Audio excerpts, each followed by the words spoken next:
नमस्कार CSK news में आप सभी दोस्तों का एक बार फिर से बहुत बहुत स्वागत है। दोस्तों आज हो गया है 12 फरवरी, जो फटाफट ब्रेकिंग न्यूज़ निकल के आ रही है, एक एक करके जानेंगे। दोस्तों बड़ी खबर निकल के आ रही है, आपको बता दें गृह मंत्री अमित शाह का पश्चिम बंगाल में ऐलान। बड़ी खबर, कहा CAA हमने पास किया है, हम ही लागू करेंगे। पश्चिम बंगाल में टीकाकरण के बाद CAA को पूरे देश भर में लागू किया जाएगा। गृह मंत्री शाह ने आर पार का ऐलान कर दिया है। दूसरी बड़ी अपडेट निकल के आ रही है, किसान आंदोलन के बीच किसान आंदोलन में हस्तक्षेप करने से ब्रिटेन का इनकार, कहा भारत हमारा सबसे करीबी दोस्त है। जी हां, इसके बारे में भी आपको बताएंगे। ब्रिटेन की संसद में एक बार फिर भारत में जारी किसान आंदोलन के बीच गूंज सुनाई दी है। तीसरी बड़ी खबर में आपको बताएंगे दोस्तों, LAC पर पीछे हटनी शुरू हो चुके सेनाएं। जी हां, वीडियो जारी, वापस बुलाए गए हैं टैंक और बख्तर बंद वाहन, ये भी आपको बताएंगे। इस बीच रेस्क्यू ऑपरेशन के लिए मशीन लेकर चमोली पहुंची चीनीकू हेलीकॉप्टर, ये भी आपको बताएंगे। RSS कार्यकर्ता पर बीजेपी के हमला, बीजेपी विधायकों ने राजस्थान विधानसभा में किया हंगामा, सब कुछ खबरें जानेंगे। लेकिन उससे पहले अगर आपने चैनल को अभी तक सब्सक्राइब नहीं किया तो प्लीज सब्सक्राइब के लाल बटन दबाकर चैनल को सब्सक्राइब करें। और अगर आप भी मानते हैं कि प्रधानमंत्री मोदी हैं तो मुमकिन है तो इस वीडियो को लाइक करके अपना समर्थन दर्ज कर इस देश की गौरवशाली इंडियन आर्मी के लिए भी जय हिंद लिखना मत भूलेगा। दोस्तों पहली बड़ी खबर निकल के आ रही है, आपको बता दें किसान आंदोलन में हस्तक्षेप करने से ब्रिटेन ने किया इनकार, कहा भारत हमारा सबसे करीबी दोस्त है और भारत के लोकतांत्रिक मूल्यों का हम सम्मान करते हैं। जी हाँ, दरअसल आपको बता दें फिलहाल ब्रिटेन की संसद में एक बार फिर से भारत में जारी है किसान आंदोलन की गूंज सुनाई दी है। लेबर पार्टी के ब्रिटिश सिख सांसद तमनजीत सिंह ढोसी ने संसद में किसान आंदोलन को लेकर पत्रकार की कथित गिरफ्तारी के लेकर सवाल भी किया है। इसके जवाब में ब्रिटिश विदेश कार्यालय में एशिया मामलों के मंत्री नीगेल एडम्स ने भारत की ब्रिटेन के सबसे करीबी देश बताते हुए हस्तक्षेप करने से साफ इनकार कर दिया है। तमनजीत सिंह ढोसी ने सवाल किया है कि फिलहाल पिछले कई महीनों में भारत में किसान आंदोलन के रूप में दुनिया का सबसे बड़ा शांतिपूर्वक आंदोलन चल रहा है। मुझे भी इसकी चिंता हो रही है। इस सदन में के भी 100 से ज़्यादा सदस्यों ने प्रधानमंत्री बोरिस जॉनसन को पत्र लिखकर इस आंदोलन में हस्तक्षेप करने की मांग की है। उन्होंने ये भी कहा है कि इस मुद्दे पर ब्रिटेन के 650 संसदीय क्षेत्रों से लगभग 1 लाख लोगों ने ऑनलाइन पिटीशन भी साइन किया है। लेबर पार्टी के सांसद ने भारत पर मानवाधिकार हनन का भी मनगढ़ंत आरोप लगाया है। उन्होंने दावा किया है कि फिलहाल भारत सरकार पत्रकारों, मानवाधिकार कार्यकर्ताओं और प्रदर्शनकारियों को गिरफ्तार कर मानवाधिकार का हनन कर रही है। मंत्री नीगेल एडम्स ने तमनजीत सिंह के सवाल का जवाब देते हुए कहा है कि फिलहाल भारत के साथ हमारा बहुत घनिष्ठ संबंध है। आने वाले समय में दुनिया के अन्य देशों की अपेक्षा भारत के साथ हमारा संबंध और प्रगाढ़ होगा। भारत हमारा मित्र देश है, इसलिए हमें अभी अपना हस्तक्षेप करना चाहिए और हम ये सोचें कि जो हो रहा है उसके हित में नहीं है। इसलिए मैं कहना चाहूँगी कि विदेश सचिव स्तर पर हमने भारत के साथ दिसंबर में इस मुद्दे पर चर्चा भी की थी। उन्होंने ये भी कहा है कि ब्रिटिश सरकार किसान आंदोलन पर नज़दीकी नज़र बनाए हुए कृषि सुधार भारत की लोकतांत्रिक पॉलिसी है और हम वैश्विक स्तर पर मानवाधिकार को बढ़ावा देते रहेंगे। उन्होंने ये भी कहा है कि संयुक्त राष्ट्र सुरक्षा परिषद भी इस आंदोलन पर नज़र रखे हुए। हम चलते हैं अपडेट। बंगाल में अमित शाह का ऐलान, कोरोना टीकाकरण खत्म होने के बाद लागू होगा CAA, दुनिया की कोई ताकत रोक नहीं सकती है। हमने CAA को पास किया और हम ही लागू करेंगे। दरअसल गृह मंत्री अमित शाह ने नागरिकता संशोधन कानून केंद्र सरकार की संसद में पास करवाया है और कहा है कि हम इसे लागू भी करेंगे। पश्चिम बंगाल विधानसभा चुनाव से पहले कोलकाता में आयोजित आज तक के खास कार्यक्रम इंडिया टुडे कॉन्क्लेव ईस्ट 2021 में गृह मंत्री अमित शाह ने कहा है कि पश्चिम बंगाल से देश की अंतर्राष्ट्रीय सीमा मिलती है। बंगाल में देश की ऐसी सरकार चाहिए जो घुसपैठियों में वोट बैंक ना देखे। पश्चिम बंगाल में धुआंधार प्रचार कर रहे अमित शाह ने आज तक के मंच पर कहा है कि पता नहीं क्यों ममता दीदी जय श्री राम के नारे से चिढ़ती हैं। CAA के सवाल पर अमित शाह ने कहा है कि अब ममता बनर्जी को CAA लागू नहीं करना चाहिए, ये काम हमें करना है। अमित शाह ने कहा है कि अप्रैल के बाद CAA हमें लागू करना है। सरकार बदल जाएगी, हम उनको ये काम नहीं करना है। अमित शाह ने कहा है कि CAA देश की संसद के द्वारा बनाया गया कानून है और इसे लागू ही किया जाएगा। शरणार्थियों को नागरिकता दी जाएगी। AIMIM सांसद असद ओवैसी के CAA के खिलाफ फिर से प्रदर्शन शुरू करने पर अमित शाह ने कहा है कि लोकतंत्र में सबको प्रदर्शन का अधिकार है। अमित शाह ने इन आरोपों को भी खारिज किया कि ओवैसी BJP के कहने पर बंगाल में चुनाव लड़ने आ रहे हैं। अमित शाह ने कहा है कि हम ऐसा कैसे कहें कि असदुद्दीन ओवैसी आप सिर्फ हैदराबाद में चुनाव लड़िए। हम चलते हैं, अपडेट लेते हैं। पेंगोंग झील में भारत चीन सेनाओं का पीछे हटना शुरू हुआ। वापस बुलाए गए टैंक, बख्तर, बंदवाहन। जी हाँ, दरअसल पूर्वी लद्दाख में भारत चीन के बीच गतिरोध खत्म करने की प्रक्रिया यानी कि डिसंगेजमेंट प्रोसेस शुरू हो चुका है। इस प्रक्रिया के तहत भारत चीन की सेनाओं के पीछे हटना भी शुरू हो चुका है। टैंकों को भी पीछे किया जा रहा है। आपको बता दें कि डिसंगेजमेंट प्रोसेस शुरू करने से पहले भारत और चीन की सेना के लोकल कमांडर्स की मीटिंग भी हुई है।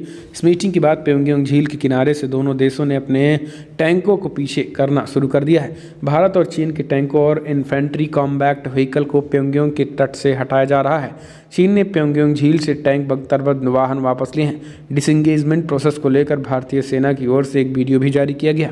सूत्रों ने कहा है कि पहले चरण के डिसंगेजमेंट प्रोसेस के बाद भारत के टैंकों को न्योमा और आसपास के क्षेत्रों की ओर से वापस बुलाया जाएगा, जबकि चीन उन्हें सिरीज़ाप और मोल्डो गैरिसन आगे ले जा रहा है। तो दोस्तों, कहीं ना कहीं तरीके से पीछे हटना शुरू। हम चलते हैं अपडेट। LAC पर चीन के कदम वापस लेने का क्या है असल मायने, भारत की रणनीति कैसे हुई कारगर साबित।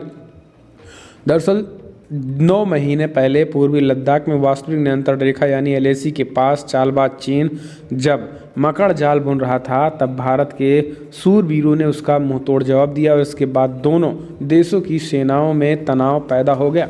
दोनों ही देशों के बीच कूटनीतिक और सैन्य स्तर पर कई वार्ताएं भी हुई हैं, लेकिन बात नहीं बनी। चीन ये भ्रम में रहा कि भारत दबाव में आ जाएगा और अपने पैर पीछे हटा लेगा।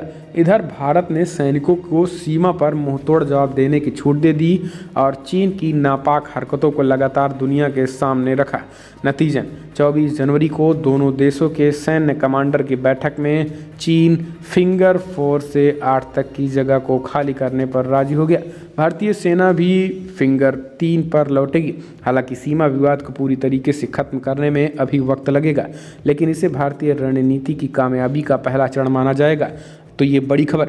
हम चलते हैं, अपडेट लेते हैं। आपको बता दें, फिलहाल पूर्वी लद्दाख में सेनाएं पीछे हटाने का पहला चरण 15 से 20 दिनों में पूरा, ये ऐलान। हम चलते हैं, अपडेट। रेस्क्यू ऑपरेशन के लिए मशीन लेकर चमोली पहुंचा चिनूक हेलीकॉप्टर। जी हाँ, दरअसल ऋषि गंगा और तपोवन टनल में एक बार फिर से रेस्क्यू ऑपरेशन शुरू हो गया है। पानी भरने की सूचना के बाद लगभग 1.5 घंटे के लिए रेस्क्यू ऑपरेशन को रोका गया था, लेकिन बाद में हालात का जायजा लेने के लिए एयर फोर्सेस की टीम ने आपदाग्रस्त ग्लेशियर को और 10 गांव का दौरा किया है। इसके बाद स्थिति को सामान्य पाने का एक बार फिर से रेस्क्यू ऑपरेशन शुरू कर दिया गया है। चमोली में तपोवन विष्णुघाट परियोजना की टनल में फंसे लोगों को रेस्क्यू करने में पल पल नई चुनौतियां पेश आ रही हैं। बुधवार मध्यरात्रि ड्रिल करके काम कर रही टीम का पता लगाने के जिस रणनीति पर काम शुरू किया गया था, उस सुबह 11 बजे उसे बदलना पड़ा।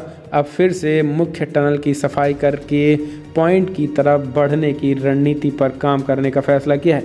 6 मीटर ड्रिल के बाद लोहे का जाल और कंक्रीट की मजबूत सतह मिलने के चलते और गहराई में ड्रिल संभव नहीं हो पा रही है।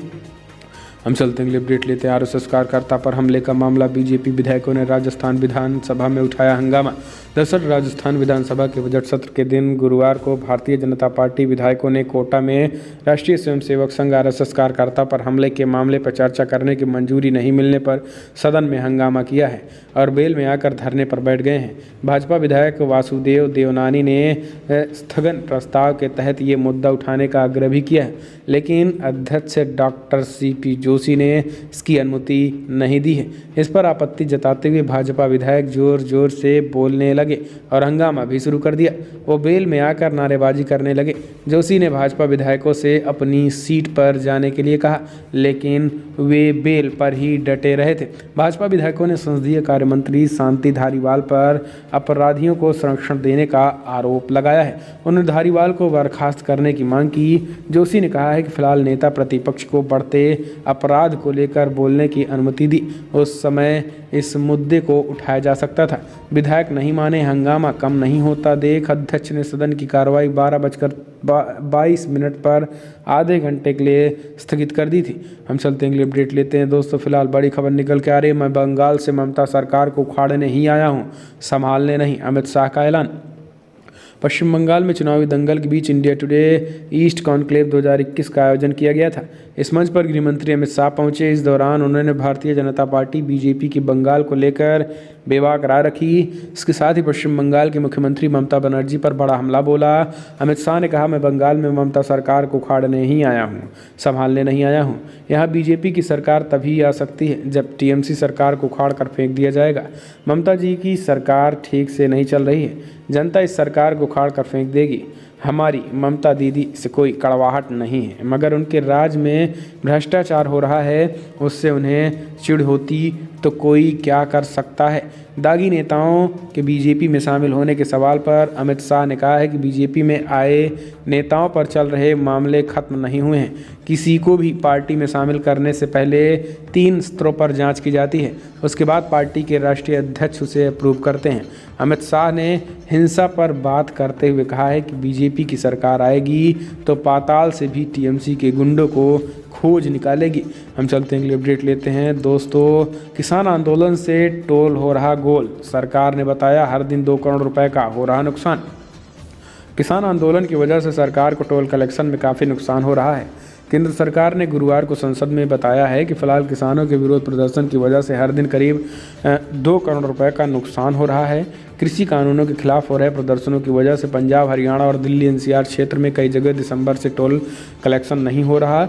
लोकसभा में बीजेपी सांसद पीसी गड्डी गोदार ने सरकार से पूछा कि क्या किसानों के आंदोलन की वजह से national highway authority of India NHAI को बड़ी रकम का नुकसान हुआ है। लिखित जवाब में केंद्रीय परिवहन मंत्री नितिन गडकरी ने कहा कि किसानों के आंदोलन की वजह से कई टोल प्लाजों का संचालन नहीं हो रहा है, इसलिए एनएचएआई सड़क का प्रयोग करने वाले को शुल्क नहीं ले पा रहा है। हम चलते हैं, अगली अपडेट लेते हैं। तो दोस्तों फिलहाल स्मृति ईरानी का राहुल पर पलटवार बोली। अमेठी में किसानों से मेडिकल कॉलेज के लिए ली गई जमीन बनाया गेस्ट हाउस।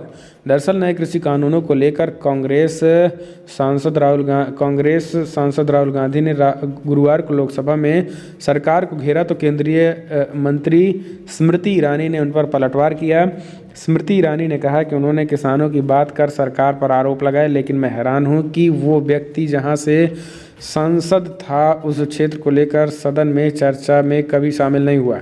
केंद्रीय मंत्री ने राहुल गांधी का नाम लिए बगैर ये भी कहा कि जब वो अमेठी के सांसद थे तो उनके परिवार के एक ट्रस्ट ने मेडिकल कॉलेज खोलने के बहाने किसानों की ज़मीन ले ली थी, लेकिन उन्होंने वहां अपने लिए गेस्ट हाउस बनाया। अमेठी के सांसद होने के नाते मैं ये कहना चाहूँगी कि अगर किसी ने वहाँ मेडिकल कॉलेज के लिए प्रावधान किया तो वो नरेंद्र मोदी थे। हम चलते हैं, अपडेट लेते हैं। ट्विटर पर सरकार की नज़र टेढ़ी, क्या चीनी फंडिंग से जूझ रहे कू ऐप मिलेगा फ़ायदा। दरअसल ट्विटर के उल्टे दिन शुरू हो गए और कू ऐप प्रचलित होने के बाद अब कहीं न कहीं तरीके से सरकार के कू ऐप पर कड़ा एक्शन लेने की तैयारी, खासकर कू ऐप सरकार समेत आत्मनिर्भर भारत के तहत देश भर में लोग चलेगा, लेकिन ट्विटर पर एक्शन लेने की तैयारी तेज हो चुकी है। हम चलते हैं, अगली अपडेट लेते हैं। यूपी पंचायत चुनाव के बीच यूपी पंचायत चुनाव में आरक्षण अधिसूचना जारी, रोटेशन सिस्टम भी लागू है। दरअसल यूपी में त्रिस्तरीय सामान्य निर्वाचन 2021 यूपी पंचायत इलेक्शन के लिए आरक्षण नीति व शासनादेश को लेकर पंचायती राज विभाग ने अधिसूचना जारी कर दी है। अपर मुख्य सचिव ACS मनोज कुमार ने प्रेस वार्ता कर बताया है कि इस बार पंचायत चुनाव में रोटेशन लागू किया जाएगा। उन्होंने बताया है कि जिला पंचायत अध्यक्ष एवं वार्ड मेंबर, क्षेत्र पंचायत के सदस्य, ग्राम प्रधान एवं उनके सदस्य सभी के सीटों का निर्धारण किया जा चुका है। इस शासनादेश में उनके आरक्षण आवंटन की व्यवस्था घोषित की गई है। पिछले 5 चुनाव का रिकॉर्ड देखा जाएगा। हम चलते हैं, अपडेट में हुआ मोइत्रा के कमेंट पर बोले पूर्व CGI उनके पास सही फैक्ट तक भी नहीं है। तो दोस्तों ये बड़ा हमला बोला है। इस बीच लोकसभा में जिस तरीके से राहुल गांधी ने बात कही थी और खास करके लोकसभा में जिस तरीके से टीएमसी की महिला सांसद ने सीजीआई पर राम मंदिर पर गलत फैसला सुनाने का आरोप लगाया था, उस पर पूर्व सीजीआई रंजन गोगोई ने बड़ा हमला बोला है।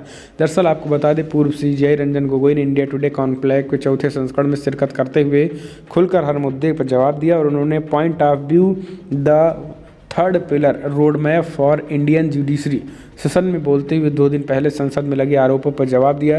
रंजन गोगोई ने कहा कि जो आरोप लग रहे हैं उनके पास सही फैक्ट तक नहीं है। उन्होंने कहा कि संसद में एक महिला मेंबर ने आरोप लगाए, लेकिन उनकी हिम्मत नहीं है कि वो मेरा नाम लें क्योंकि मेरा क्यों नहीं मेरा नाम लिया है, तो इस बात को बड़ा ऐलान किया है। हम चलते हैं अगली अपडेट लेते हैं। दोस्तों फिलहाल बड़ी खबर निकल के आ रही, किसान आंदोलन के बीच ट्विटर और सरकार में ठनी के बीच आर पार का ऐलान दिख रहा है।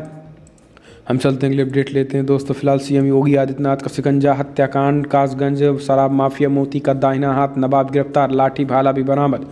दरअसल कासगंज जिले के थाना सिढ़पुरा इलाके की काली नदी की कटरी में सिपाही देवेंद्र सिंह की हत्या और पुलिस पर हमला करने के आरोपी शराब माफिया नवाब सिंह को पुलिस ने गिरफ्तार कर लिया। गिरफ्तार आरोपी की निशानदेही पर भाला और लाठी बरामद की गई। पुलिस अन्य फरार आरोपियों को भी चिन्हित कर रही है। पुलिस गिरफ्तार आरोपियों से पूछताछ कर रही है। नवाब सिंह को मुख्य आरोपी हिस्ट्री शीटर मोती सिंह का दाहिना हाथ माना जा रहा है। तो ये बड़ी खबर। तो दोस्तों फिलहाल बड़ी खबर में इतना ही, लेकिन अगर आपको वीडियो पसंद आया तो लाइक करें, शेयर करें, कमेंट के माध्यम से आप अपनी राय देना ना भूलें। इस वीडियो में इतना ही। जय हिंद, वंदे मातरम।